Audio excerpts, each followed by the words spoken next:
Hello friends, welcome to Achievers Camp. Today is 20th October and let's start the daily news analysis. First news is of Moody's outlook.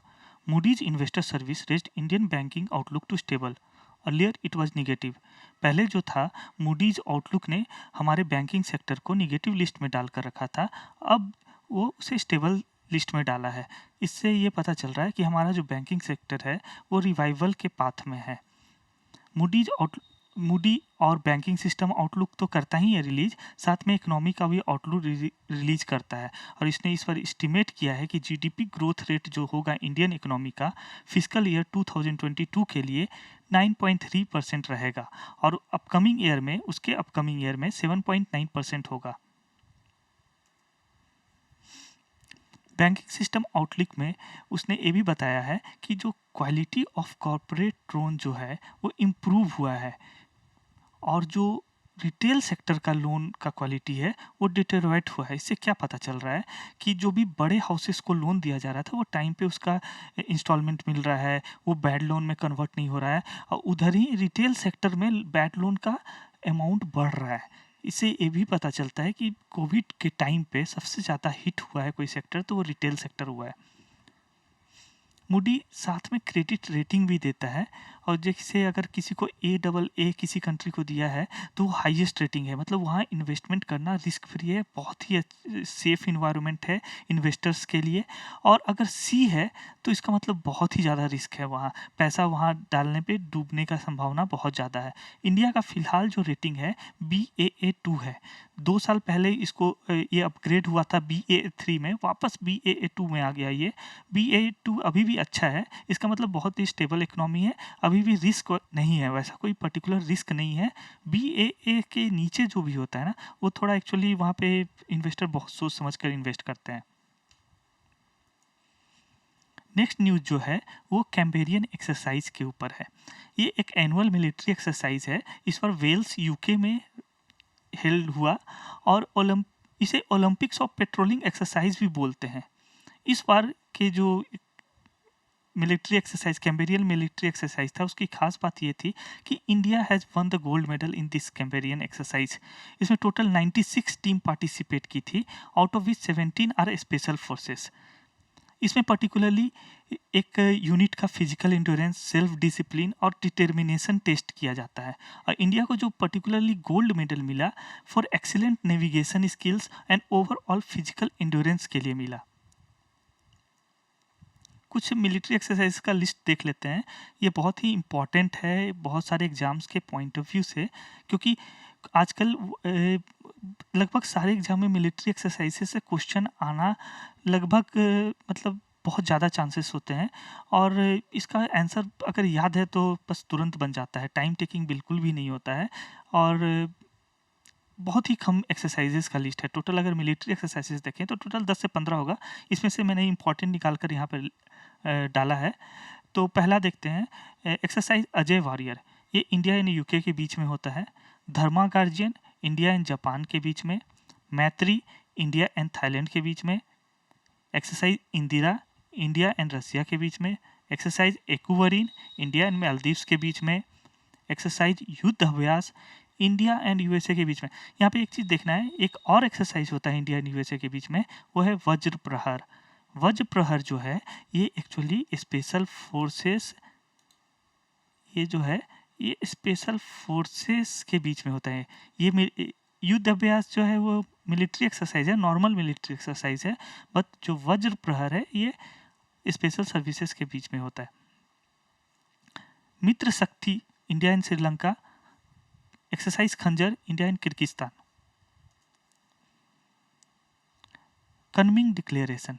अभी recently UNCBD का 15th meeting of conference of party का meeting हुआ. उसका theme था ecological civilisation, building a shared future for all life on earth. और main जो declaration हुआ उसका ऑब्जेक्टिव क्या था, बायोडाइवर्सिटी प्रोटेक्शन को डिसीजन मेकिंग में मेन स्ट्रीम करना और रिकॉग्नाइज करना importance of conservation in protecting human health. कि अगर हम लोग बायोडाइवर्सिटी कंजर्व कर रहे हैं उसका क्या इम्पैक्ट होता है, कितना बेनिफिट होता है ह्यूमन हेल्थ के लिए, इसको भी रिकॉग्नाइज करना ज़रूरी है. फिर इम्प्लीमेंटेशन ऑफ कार्टिजिना प्रोटोकॉल, जो बायो सेफ्टी के ऊपर एक प्रोटोकॉल साइन हुआ था, उसको भी इम्प्लीमेंट करना। तीसरा, conservation and sustainable use of biodiversity, promoting sustainable and inclusive development. इसका और भी मेन पर्पस है सिंक्रोनाइज करना बायोडाइवर्सिटी प्लान को 3 यूएन के डिकेडल प्रोग्राम से। 3 डिकेडल प्रोग्राम कौन कौन से हैं? पहला है सस्टेनेबल डेवलपमेंट, दूसरा है ecosystem restoration, ocean science for sustainable development. ये 3 है, सस्टेनेबल डेवलपमेंट, इकोसिस्टम रिस्टोरेशन और ocean science for sustainable development. CBD है क्या? एक्चुअली 1992 में एक अर्थ समिट हुआ था रियो डी जेनेरियो में। इस अर्थ समिट में ये एक लगभग सारे पार्टी एग्री हुए थे कि एक कॉम्प्रिहेंसिव स्ट्रेटेजी होना चाहिए सस्टेनेबल डेवलपमेंट के लिए, और उसमें एक वन ऑफ द की कंपोनेंट था कन्वेंशन ऑन बायोलॉजिकल डाइवर्सिटी। इसी को सीबीडी बोलते हैं शॉर्ट फॉर्म में। सीबीडी का मेन पर्पस क्या था? सीबीडी का मेन पर्पस था कि fair and equitable sharing of the benefits arising out of utilisation of genetic resource. इसका मतलब क्या है कि पहले क्या होता था कि जो भी अगर जेनेटिक रिसोर्स का यूटिलाइजेशन हो रहा है उसमें बहुत ही अपर हैंड में होते थे डेवलप कंट्री। वो कैसे? क्योंकि जो अंडर डेवलप कंट्री है और अंडर प्रिविलेज्ड कंट्री है, उनके पास उतना रिसोर्स नहीं होता था कि जेनेटिक रिसोर्स को एक्सप्लॉइट करने के लिए रिसर्च वर्क कर सकें, या फिर कोई एक्सटेंसिव टेक्नोलॉजी का यूज कर सकें। और टेक्नोलॉजिकली एडवांस्ड डेवलप्ड कंट्री इसमें इन्वेस्ट करते थे, फिर पेटेंट के थ्रू वो अपना प्रॉफिट मेक करते थे। तो इसमें मेक श्योर किया गया है सीबीडी में कि फेयर एंड इक्विटेबल शेयरिंग हो बेनिफिट्स का। इसे अब तक टोटल 196 कंट्री ने रेटिफाई किया है। ये बहुत बड़ा रेक्टिफिकेशन है, क्योंकि 196 कंट्री ने अगर रेटिफाई किया है मतलब ऑलमोस्ट लगभग सारी कंट्रीज ने इसे रेटिफाई कर दिए हैं।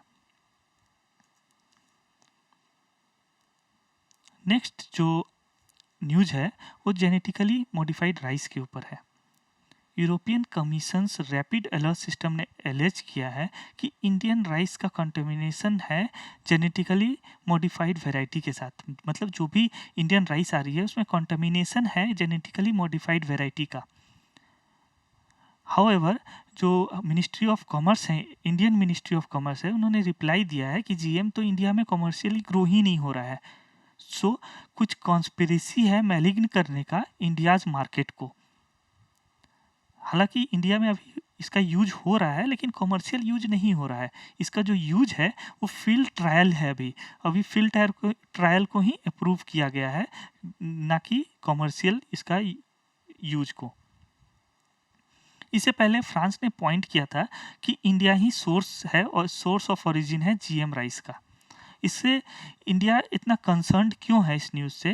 क्योंकि इंडिया का एक्सपोर्ट लगभग 18 मिलियन टन्स का है राइस का, और इसका वर्थ लगभग 65,000 करोड़ का होगा।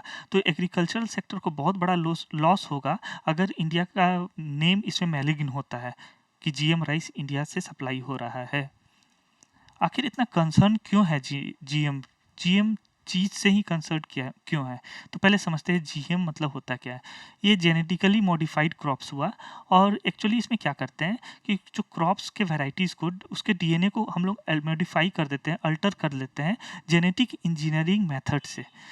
आर्टिफिशियली हम लोग करते हैं ताकि उसमें कुछ उस का प्रॉपर्टी को इन्हांस करना है, या फिर उसमें कुछ रेजिस्टेंस रहे, वो डिजीज़ के लिए रेजिस्टेंस रहे, पेस्ट के लिए रहे, कुछ के मॉडिफिकेशन के लिए, उस इन चीज़ों के मॉडिफिकेशन के लिए हम लोग जेनेटिक इंजीनियरिंग मेथड को यूज करते हैं। इससे जो प्लांट तैयार होता है उसको हम लोग बोलते हैं जेनेटिकली मॉडिफाइड क्रॉप्स।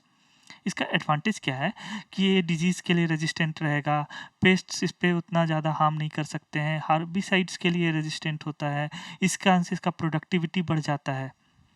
बट इसका कुछ डिसएडवांटेजेस भी है। इसका one of the major disadvantage है एथिकल इशू, कि हम लोग आर्टिफिशियली डीएनए को अल्टर कर रहे हैं, नेचर के साथ खेल रहे हैं। जो लोग इसका इशू उठाते हैं ये बोलते हैं कि हमें नेचर के साथ नहीं खेलना चाहिए। सेकेंड, कि अब तक इसका ह्यूमन पे क्या हेल्थ इम्पैक्ट है इसका अभी तक प्रॉपर स्टडी नहीं हुआ है, और लॉन्ग टर्म में क्या इसका इम्पैक्ट होगा ह्यूमन पे ये भी स्टडी नहीं हुआ है, ना ही देखा गया है।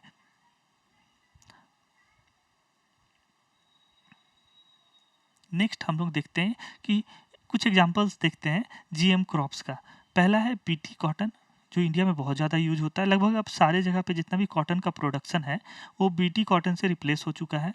इससे इंडिया को बहुत बेनिफिट भी हुआ है बीटी कॉटन से, कि इंडिया का प्रोडक्टिविटी लगभग डबल हो गया। जब बीटी कॉटन यूज होता था उसके बाद का जो प्रोडक्शन लेवल है बहुत ही ज़्यादा हो गया। बीटी ब्रिंजल, जो कि पहले इंडिया ने उसको अलाउ किया था कि हाँ बीटी ब्रिंजल हम लोग कल्टीवेट कर सकते हैं, बट नाउ अब उसको बैन कर दिए हैं। गोल्डन राइस, सोयाबीन यूएसए में बहुत ज़्यादा प्रोड्यूस होता है। जीएम सोयाबीन बहुत ज़्यादा प्रोड्यूस होता है यूएसए में। इंडिया में कौन सी ऐसी रेगुलेटरी बॉडी है जो इस चीज़ को देखती है कि किस चीज़ को, कौन से जीएम क्रॉप का अप्रूवल मिलना चाहिए और कौन से को नहीं? वो है जेनेटिक इंजीनियरिंग अप्रेजल कमेटी। ये committee as a statutory body function करती है under the ministry of environment and forest. कुछ क्वेश्चंस देखते हैं।